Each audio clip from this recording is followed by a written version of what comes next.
Welcome back to Go Produce My Crew. My name is Big Lou, and this is the podcast and YouTube channel that explores how music industry professionals turn their passions into profit. We are on a massive mission to bring clarity to the music industry, and our goal is to help 1 million music industry professionals live off of their passion. I'm laying down the foundation that I need in order to thrive in the music industry, and I want to help you do the same. This episode is brought to you by thecharts.com. If you're a producer or beat maker looking to build your beat commerce business in less time, thecharts.com can help. With an easy-to-use, mobile-friendly interface and built-in marketing tools, thecharts.com will help you grow your brand, build your fan base, and scale your income. Sign up for free and start selling your beats and instrumentals today on thecharts.com.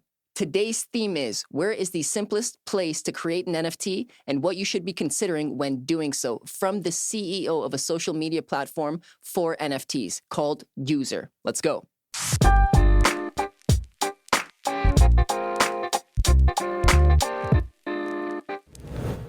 All right, Tom Cermak has worked with some incredibly passionate people over the years, founding ambitious for-profit and non-profit organizations, often focused on the power of creativity. He has built numerous digital products and experiences for clients such as Digital Extremes and Moog Music. Tom has also raised 1 million plus in seed and operational funding while building passionate teams capable of doing the impossible.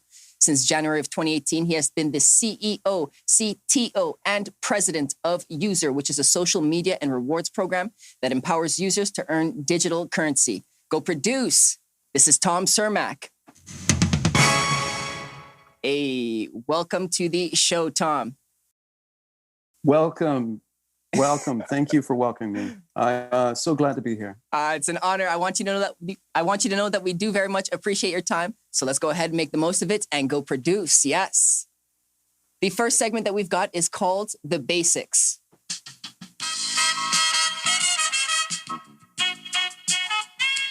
No, not one to jiggy. That's cool. Instead, we can start with the question. What is your first musical memory? My first musical memory is probably,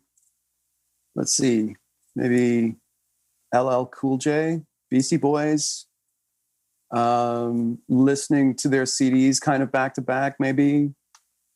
I'm sure I have ones that kind of predate that, but my own sort of affiliation with music probably goes back to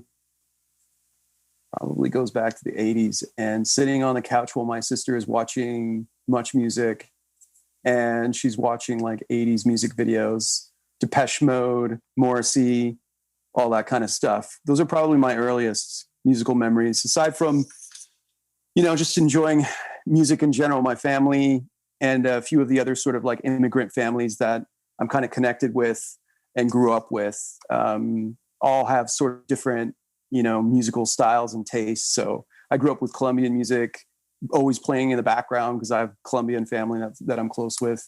I grew up with, a lot of European music, Eastern, Northern European music, polka, all kinds of stuff. But then really probably the memories that stick with me are, the type of stuff that my sister was listening to in the 80s as I was just like a little kid. And then from there, getting into hip hop. Yeah. That's awesome. It's like you're all over the place with this response. But be honest with me. How many times did you get into it with your sister over who had control of that? Oh, geez. She's 7 years older than me. So at the time she could just sit on me. So, and battle's over. Apparently she chose music that was satisfying for you, and it captivated your energy, and we're able to talk about it today. So it was worthwhile. Now I want to know what your first lesson in the music industry is. Well, in the music industry itself. Well, I learned back in the 90s that people didn't really respect electronic musicians very much. So definitely back in the 90s, one of the lessons that I had to learn pretty quick was how to make an electronic music show dynamic and exciting, and not just a guy on his laptop. Because at that point, everybody was like, what are you, emailing? And so there wasn't quite the same level of appreciation or respect for electronic music. So I often started pairing up with other musicians to make more live and dynamic shows. So I learned very quick the power of and the art of presentation when doing shows, and how important it was to make sure that the show itself was live, dynamic, fun, exciting, interesting, mysterious. One of the things that was difficult for me starting out as a musician was just trying to figure out, what was the music world really like. And I think as a teenager, a lot of us have like this, very naive perception of what, the music industry is really like. And then you kind of start doing shows and you realize it's a real hustle, right? Everything about it's a hustle. Doing shows, getting shows booked, talking to, event organizers, etc. All that stuff is tough. It's a real hustle. So you have this kind of naive notion that I can just go out there and perform and people will love it. And then you quickly learn that, there's a million things you have to do. You have to be multifaceted. And the same applies to artists as well, which I've worked a lot both with artists and musicians, and they share a lot of the same issues, which you have to be this multifaceted person. And it's really hard to. And that's where a lot of the other industry comes in, right? You don't always have to be, your agent, your lawyer, et cetera, right? You can have a team of people that help you get there. It's probably important to be able to understand what each of these team members is doing. So wearing those hats, even for a short period of time, could prove to be beneficial to you down the road, even if you just want to focus solely on the creative part, no? Totally. Absolutely. I have, friends, colleagues. It's just not something that they can do. Some people aren't good at math. Some people aren't good at, the creative stuff, so they pick what really lends to their talents. But it doesn't hurt to be entrepreneur and wear multiple hats. It's hard. I think it's hardest perhaps to understand what that actually means and entails, because like I tell many people, probably the closest thing to running your own business, right, is having a baby. There's just so many things that you have to now take care of, right? All of a sudden, now you got to feed this thing. Now you got to burp this thing. Now you got to clean up after this thing. So you start to feel like a janitor or a parent, right? And no equivalent in terms of the level of work that you have to put into something. And so when people ask me, I'm thinking of starting my own business, I warn them. I don't initially go, oh, that's fantastic. Okay, great. You got an idea. Start a business. Fantastic. You want to start a restaurant? Go ahead. No, I say that it's going to be hell. And it's going to be worth potentially even if you fail. Because with that failure comes, so many blessings, right? You learn so much, right? And you're going to fail repeatedly. And hopefully you fail fast. But it's like having a baby. That's an interesting analogy. And I personally don't have children, so I wouldn't go and say that because, other people be like, oh, you wouldn't know. But it does make sense because you are constantly nurturing this. It's not like 11 p.m. rolls around and you're just not thinking about it. You can still receive a message and it's on your mind constantly. It's not 5 p.m. shuts off and you can do whatever else you want. But you personally don't have children, but you are a child. So you should know. Yeah. I'm not easy to take care of. So good point. All right. The final question that I have for you in the basics is, we could spend a little bit of time on this, not too much time, but what has been the greatest challenge that you've had currently outside of COVID? Wow, that's a pretty deep question. You can go down some rabbit holes there. What you got for us? Well, one of the questions I'm very interested in answering, and I've been trying to answer this for a very long time, is what is the future of work? Interesting. In a society where we've projected to potentially lose 800 million jobs, even within the next few years, due to automation and AI, I've been wondering for a long time, how are we going to, as a society, function? How are we going to work and economically value people's contribution to society? even like, we're not even talking about blue collar jobs anymore, right? You know, in the 60s and the 70s, it was all the fear of, oh, all these blue collar jobs are going to go away because, you know, we have machines that can like lift heavy things and stuff like that. But now we're looking at a mass exodus of potential white collar jobs. And it's a gradual thing. It's happening all the time. But with new technologies coming online that look like they can simulate a lot of these tasks that even white collar people do,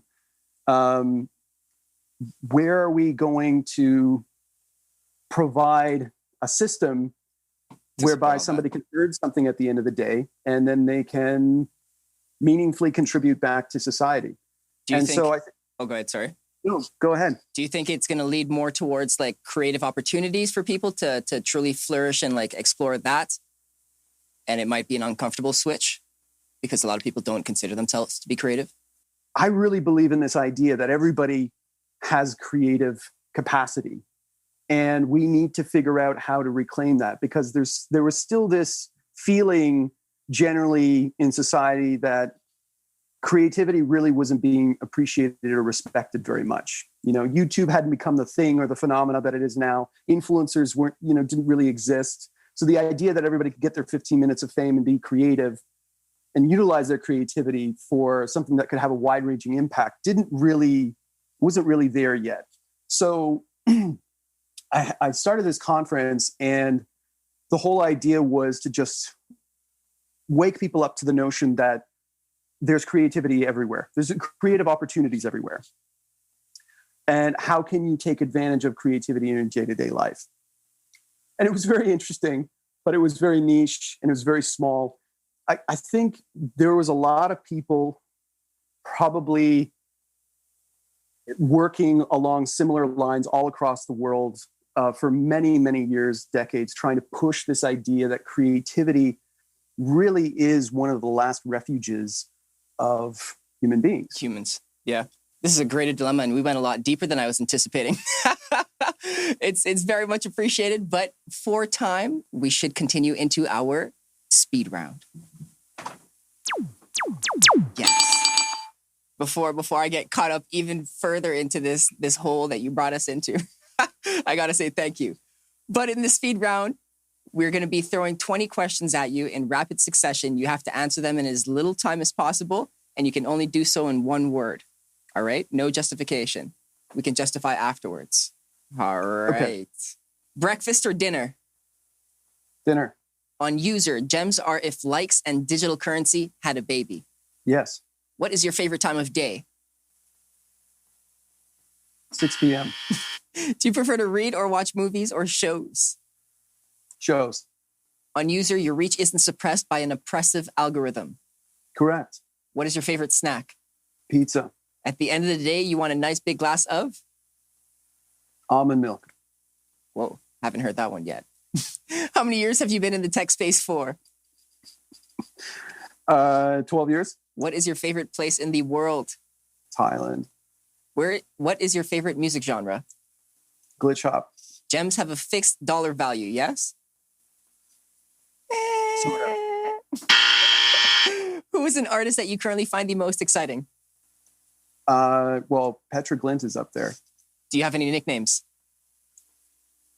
Digital chemist. NFTs stands for non-transferable fungibles. Sorry, what did you say? Non-tangible?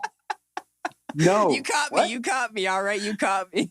What is your favorite animal or plant? Elephants. Where is your next vacation spot? Where there are elephants? Oh. Thailand. There you go. More than one word. User is a social media and rewards platform that empowers users to earn digital currency. Correct. Would you go to the moon? No elephants. Depends. If movie is to watch, then Netflix is too. Have you released any NFTs personally? Correct. Okay, yes. We made it through. Correct. That was the speed round. Do you often hear of non-transferable fungibles? Is that something that gets thrown in there when people are, having talks? People are mixing it up all the time. I'm loving the conversations, whether it's, FT, thefts, what, right? There's a constant, fumbling of the terminology. If anything, it should stand for, new fumbling technique. NFT. There, we were trying to come up with a different acronym. Okay, so to clarify it all, how can you, in the shortest amount of words, share what that is, and then we can go into the next segment and then break that down a little bit more. So what is an NFT? An NFT stands for a non-fungible token.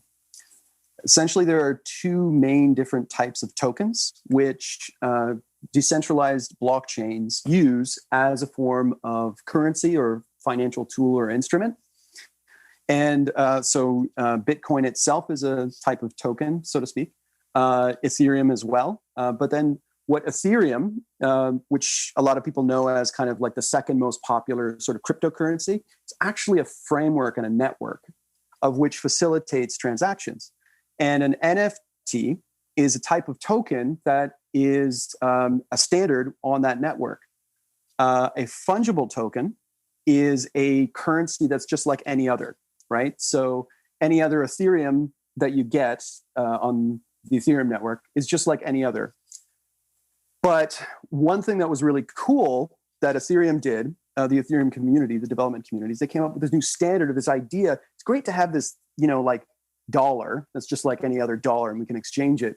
But what if we could add a unique property to each dollar to say that it represents something, right? Because a dollar is really just something that we say has value, but everything has value. And we can kind of tie that value and the sort of contract of like who owns that value, that valuable object or thing, into the token.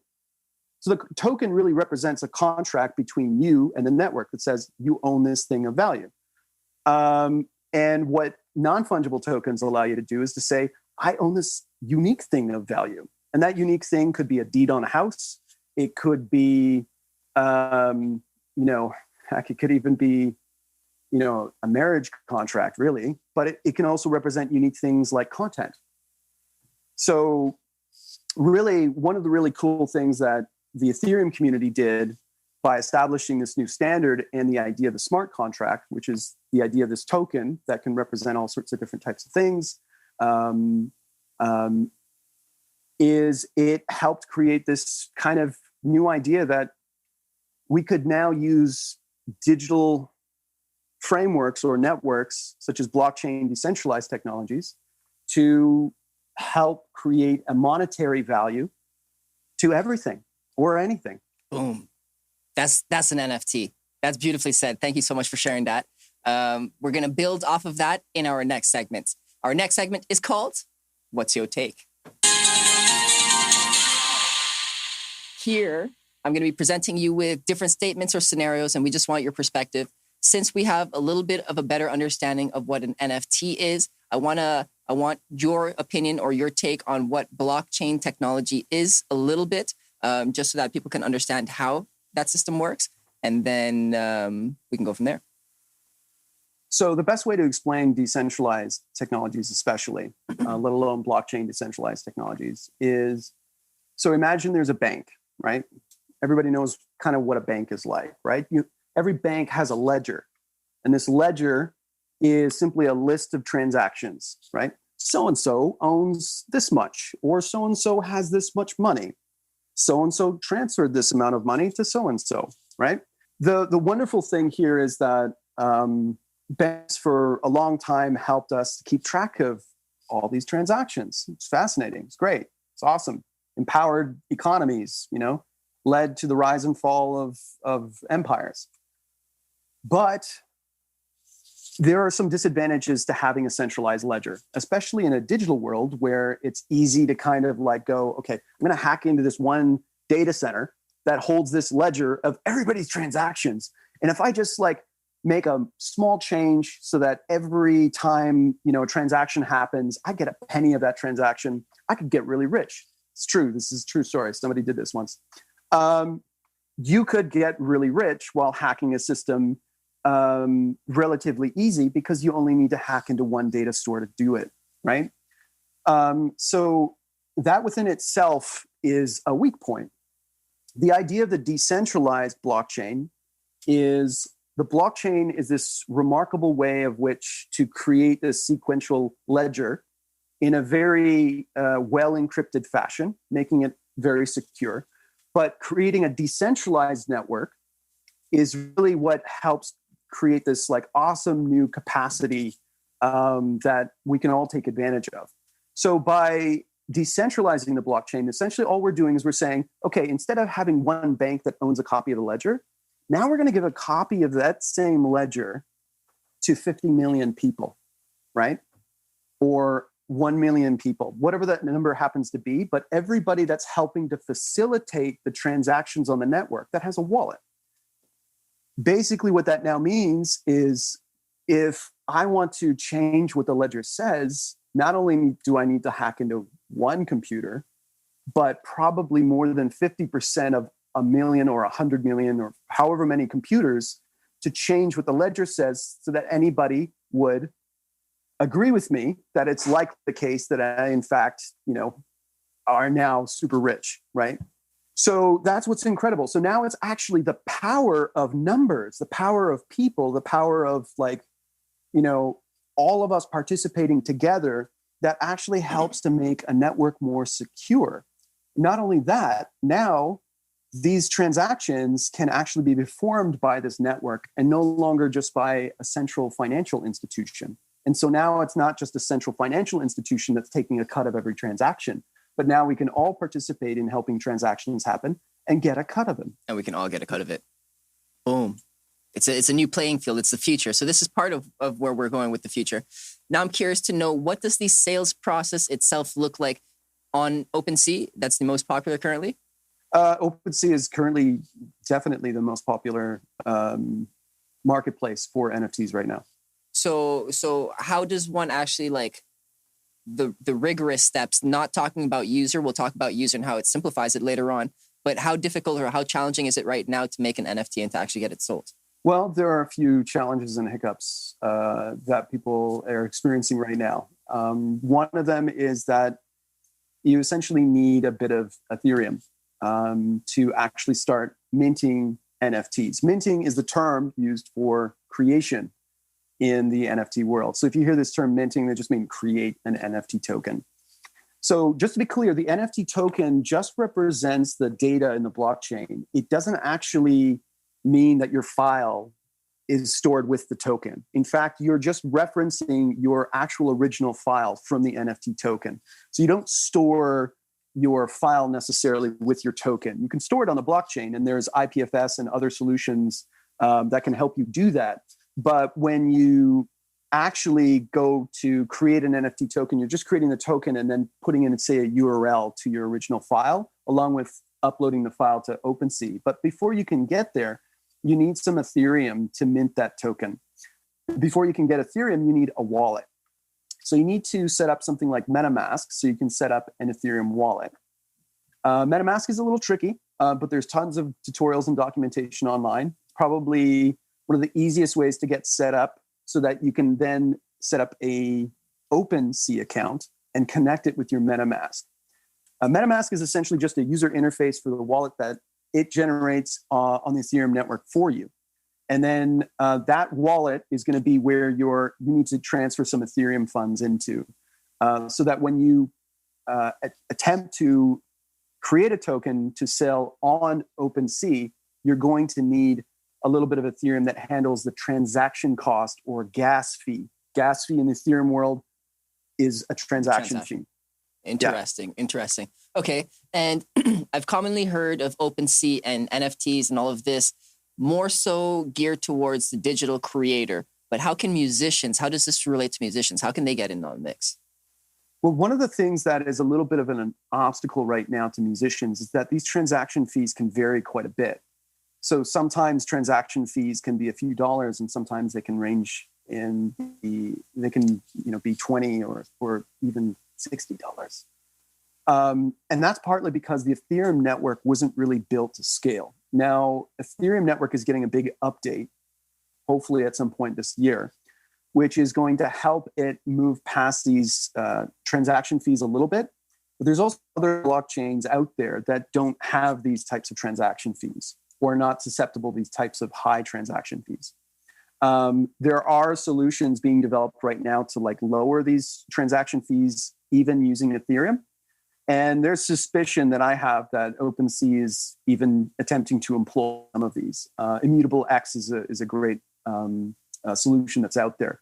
So right now, that creates itself a little bit of a barrier for musicians, especially those that predate, Napster, and are used to the idea of selling, a CD or an album's worth of music for, $20, right? 20 with a $20 transaction. Like that just doesn't compute, right?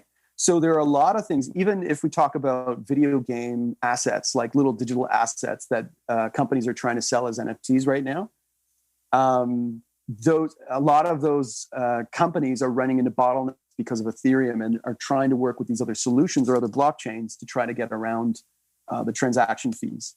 So we're trying to do the same thing at User. We're trying to get around the transaction fees for musicians. And that's one of the interesting areas that I think we're going to see a huge blossoming of. Right now, if you are a musician and you're looking to take advantage of NFTs, you need to think about it a little bit differently, especially if you're going to do it on the Ethereum network. You can think about the possibility of pairing up with visual artists or animators, et cetera, to create multimedia work that could potentially be auctioned off or sold for larger amounts of money. Thinking about the idea of selling a one-off piece of work to somebody, right? Much like visual artists have done in the past. I think a lot of the reason why art has kind of like visual art has blown up in the NFT space is partly because the art world is used to auctioning works, whereas in the music industry, that just wasn't really a thing, right? Music industry just had a different formula. It had a different business logic to it, right? So there are definitely some creative ways. You could think about crowdfunding an album this way, right? It'd be easy to basically run essentially a Kickstarter by running an auction of an NFT that is essentially your album, right? That's definitely something to consider, and I'm waiting for the first person to get that going. You spoke on different solutions that are being explored to make this a little bit easier to lower the gas fees, but what about solutions on this? I am also hearing that the average NFT is quite energy intensive. I don't want to say any specific numbers. They say the average European citizen, whatever they consume in a month. I don't even know what that means. But what is happening in that space? How do you address that? Yeah, well, actually, Bitcoin and Ethereum were both built utilizing or developed utilizing what's called mining, right? And mining is the process of validating these transactions that are happening on the network. It's kind of like having a third-party witness to say, yeah, this agreement is legit, right? I'm witnessing this agreement. Well, basically, the way these networks work to validate a transaction in a similar way is they actually use a method called mining. And mining is taking computational power to basically crunch encrypted algorithms to solve these transactions. And then it's the person that the party that has the computer that's running this computational process usually requires very powerful GPUs to do this, to compete in the marketplace. It's the person that could do it the quickest, essentially, simplifying it, that wins the transaction fee. And so there's a built-in incentive for everybody to do this. Now, because the nature of the competition is to do this faster and quicker, obviously, that drives people to use more and more computational power to solve the transactions. So that's led to huge data warehouses, huge computer centers that are essentially mining these transactions so that they can get these fees. Now, to put this into perspective, Bitcoin is still taking up a fraction of the environmental input that the entire banking community does currently. Still, the environmental footprint of Bitcoin is not the prettiest thing in the world by any means. And everybody should be trying to work towards, especially with digital solutions, to have the smallest footprint possible. Now, Ethereum uses mining as well, but it is actually moving towards a method called staking. And staking doesn't use this computational method to solve transactions. And it's supposed to be updated in ETH 2.0, which should be delivered at some point this year. It's been promised before, like last year. But when this happens and when the network moves to proof of stake or staking, which I won't get into explaining too much, it will essentially reduce the environmental footprint by 100%. Yeah, so like it's going to be less of an environmental footprint than Visa. So it will be a kind of a network itself that will have essentially a very small environmental footprint. The thing to keep in mind is that a lot of other blockchains are already using staking. Polkadot, which is a huge favorite of ours, is already using proof of stake. So there isn't any environmental concern whatsoever. And in fact, a lot of people don't know this, but there's a lot of blockchains out there. And there's going to be a lot of competitors. There are a lot of competitors for being the network to perform any different type of transaction that you can think of. And a lot of them have been working on moving to a method like proof of stake for a long time. That's so huge. We're going to see the phasing out of the environmental footprint of these types of currencies. There's already a lot of push, especially since Tesla's tweet to migrate Bitcoin, or at least create future competitive Bitcoins that are not utilizing mining. Whether or not that's going to happen, I don't know. We shall see. Bitcoin is its own beast, but definitely Ethereum's already moving in that direction and saw the writing on the wall years ago already that it needed to move to that. Let's make it happen then. I like that.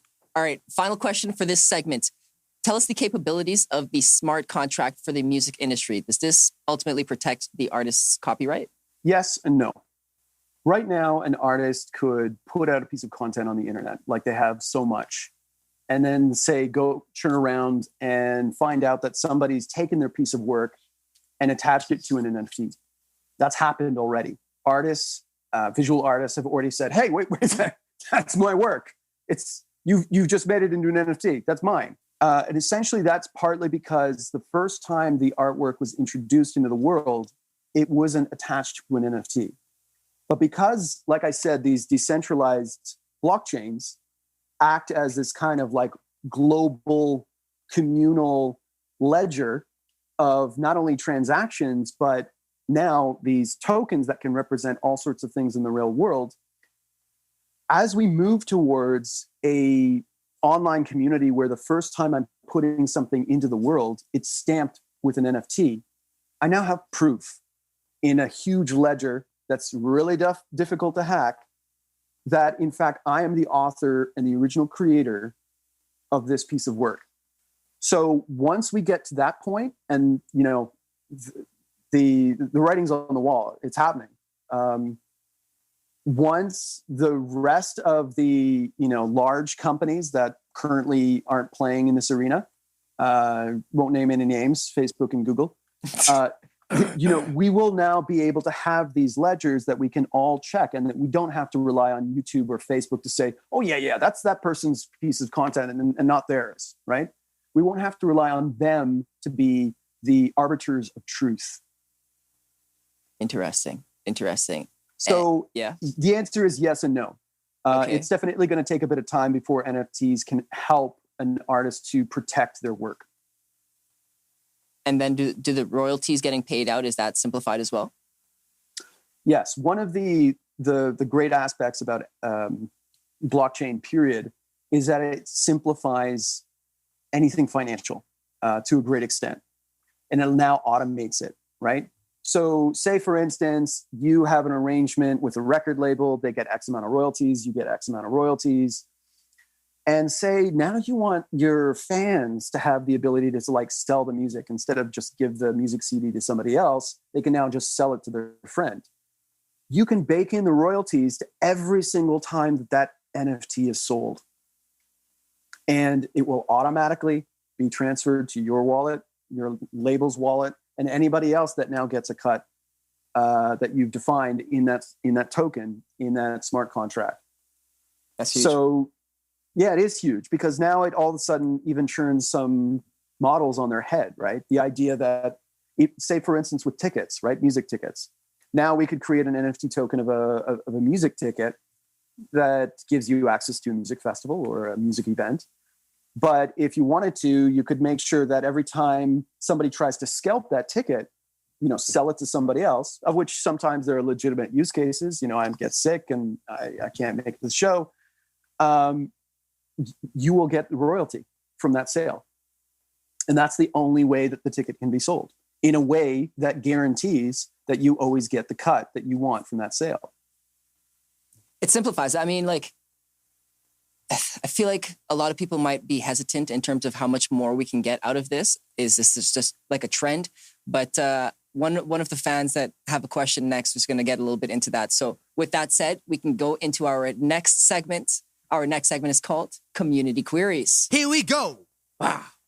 I've got 3 fans that submitted questions a little bit earlier, and I'm going to pull them up for you right now.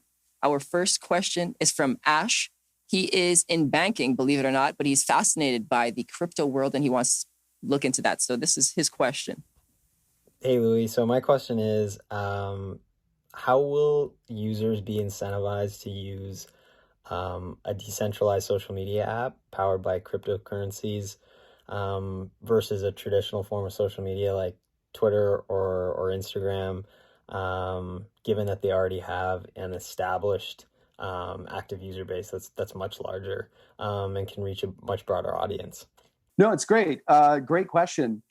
One thing that we started paying closely attention to, because we were working with a lot of influencers, artists, and musicians from 2015 to 2017, is that there was this very distinct pattern. As soon as Facebook, Instagram, or somebody changed the algorithm, traffic would stop, traffic would die, and they're meaning to monetize, which often involves back alley deals with using other messaging platforms to form sponsorships, etc. Facebook's business model is advertising. And with that business model, it is forced to charge you for access to your own audience. Well, what if we had a different business model where instead of charging people for getting access to their own audience that they organically created, that they're responsible for, we actually took cuts of transactions on the network that we allowed people to perform freely. So thus, we are now incentivized as a business, as a platform, to share a lot of the same goals that our users have, which is to generate lots of traffic, which is to grow huge audiences and to sell things. We also believe that users should be able to own their data. And so we'll be turning those into NFTs as well, allowing them to take their data wherever they go, wherever they choose, and to control that and to be able to monetize that. And that's what you got to do in this world, hey? Yeah. And the next thing I'll add, just to finish, is now we know that the future is not these monolithic social networks, but in fact, a huge community of social networks, all vying for the attention of artists and musicians. The future is bright for musicians and artists. Jump on new platforms, discover what's out there, take advantage of different ones. There's no longer going to be one giant behemoth that controls everything, because we have the technology to not only make a dent in that system, but to create a more egalitarian society. Oh, I like that approach. That kind of leads into our next question. That was Ash Garge. You can find him on Instagram at AshGarge09. Big shout to you. We also have our next fan. This is Beth. She is a music enthusiast and an aspiring music engineer. And you a little bit touched on it, but this is related to her question. Here it is for you. Do you think NFTs are just a trend, or do they actually have the ability to change how independent artists can offer their music to their audience? It's one of the most important questions, and one that I get very often. We've experienced a lot of different disruptions to our economy, to our way of life. Obviously, very recently, we've experienced the pandemic and how much that's disrupted our way of life. But the internet seriously disrupted all sorts of lives. And it disrupted the music industry, the art industry, the publishing industry, all of them. It provided a great avenue for us all to get our 15 minutes of fame, right? It's essentially a decentralized means of communication, right? The internet is everywhere. It's everybody's computers connected to each other. And it allows us to get popular real quick. But along the way, what we forgot to do when building the internet was to create a similar stream of decentralized, monetizable technology. And so that's what decentralized blockchain technologies are all about. They're about doing the same thing that we did with the internet for attention, but now for money. So now you get a chance at that 15 minutes of fame and the ability to monetize it. That's the way we see it. That's the way I see it. And that's the way everybody at User sees it. That's huge. It's huge. I mean, like it's never going to change. At least I don't see the situation where attention is no longer valuable. That's probably just going to always be a thing. But if you're able to monetize whatever attention you're able to get, that goes a long way for the creators. That's super. Big shout out to Beth for asking that question. You can find her on Instagram at, get ready for this one, at Yui_Hitashin. I apologize if I got that wrong. Our last fan question is from Dom Tocacelli. He's an aspiring artist manager. This is his question. Hey, Louis. My question was just about how User plans to target NFT consumers as opposed to digital creators and lure them to the app and away from major players in the social media game. Well, like with creating any new community or network, it's all about trying to create the sense of a party, right? There's some people there you don't know that you're like interested in meeting. And then there's some people there that you know, right? That you're familiar with, that help guide you through that experience, right? Oh, hey, Jesse's here. Okay, cool. I can go talk to somebody, right? But you're always going to a party, right? Because there's somebody there you want to meet. There's somebody there that you don't know too well. There's somebody that, you know, you obviously want to get to know really well. Well, that's kind of what it's like to build a community, an online community. And so we understand very well that our target demographic is artists and musicians and those that are looking to monetize their works. But we're trying to, every step of the way, create a method for people to be onboarded into this world, especially the NFT and the blockchain world, which can be very confusing and off-putting at first to general consumers. But right off the bat, you post content on User and you can start earning gems, our native token. And we did that so that we could create this sort of like simple, synonymous experience that you have with your regular social network. Liking on User is gifting. And when you like, you give people gems, right? And that's how you initially start to earn and accumulate a token that you can use. You can use to buy products, services, etc. So make it similar, but also a little bit different and more beneficial to each of the actual participants of the app. Absolutely. So now there's a benefit to it. For instance, with our hashtag contest, you can earn Ethereum or gems or other cryptocurrencies eventually. But the idea is now all the artists are like, oh, geez, I need to get all my fans on this platform because I need them to upvote my content so that I can earn, you know, I can earn stuff. Let's jump into the final segment, Clear the Air. And we're going to go through this quite quickly. We did touch a little bit on, let me tell you essentially what we're going to do. I'm going to give you, I just want you to bring clarity to these slightly denser questions, but the denser questions are all going to be focused around User. We did touch a little bit on what User is, but in very simple terms, can you lay it out for us? What is User exactly? User is the first social NFT app in both the Android and Apple App Store. It offers everyone the chance at creating a new social experience that they can monetize. And we're completely and absolutely 100% dedicated to making sure that it's an app built for and by artists, musicians, and creators the world around.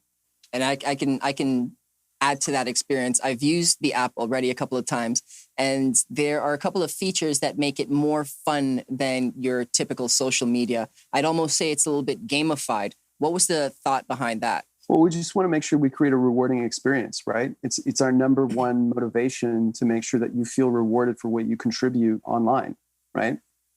Going back to my previous question or my previous thought and train of thought on, you know, what the future beholds for the future of work, we believe that a lot of that has to do with your online activity on a social network. So we want you to make sure that you're feeling rewarded for what you do, for what you contribute, because it's your effort, your content, your audience that helps to build these platforms. And we want to make sure that we're helping to share that every step of the way. So from gems to our hashtag contests to the marketplace where merchants can sell goods for cash or gems or Ethereum, we're trying to make sure that the experience is fun, exciting. We have levels that people can earn as they continue to contribute to the platform. These levels will unlock all sorts of interesting things. And it's as easy as commenting and just liking and doing simple things that you do across like other platforms already. Yep, absolutely. But you see, a lot of these social networks out there, they have these kinds of systems in place where they keep track of you and what you do and how you contribute to the network and how valuable you are, but they keep it all to themselves. We want to make sure that you know just how valuable you are to the network. That's interesting. That's very interesting. And that goes a long way for the actual musicians, the music companies, people using it, whomever that is actually involved in this. Everyone Absolutely. feels more welcome. Okay. And then you also mentioned a marketplace. How easy is it to use your gems that can be treated as your digital currency almost to then go to the marketplace? Are you doing the shopping online? Are you going to physical locations? What does that look like? Yeah. So currently we've test piloted the marketplace, whereby a few select users have been able to actually go to physical stores and use their gems to purchase products. We will be launching online stores in the next few months, and we have a lot more to announce about that fairly soon. But yeah, you'll be able to use the gems that you earn on the platform to buy products. And you'll also be able to use gems in a whole lot of other ways on the platform as well. Ooh, super exciting, super exciting. One of the final questions that I've got for you is community. You're talking a lot about like sharing the love, sharing the wealth, the finances as well, but you're also promoting good spirit. How you and you say this through the hashtag challenges. There's also something else that I've seen you do personally. You've had shout outs of digital creators on Twitter before their pieces go up for auction. What other kinds of things do you do to promote your community within User? But what we have coming soon is a whole new feature. I'll talk about it exclusively right here. It's called Collectives.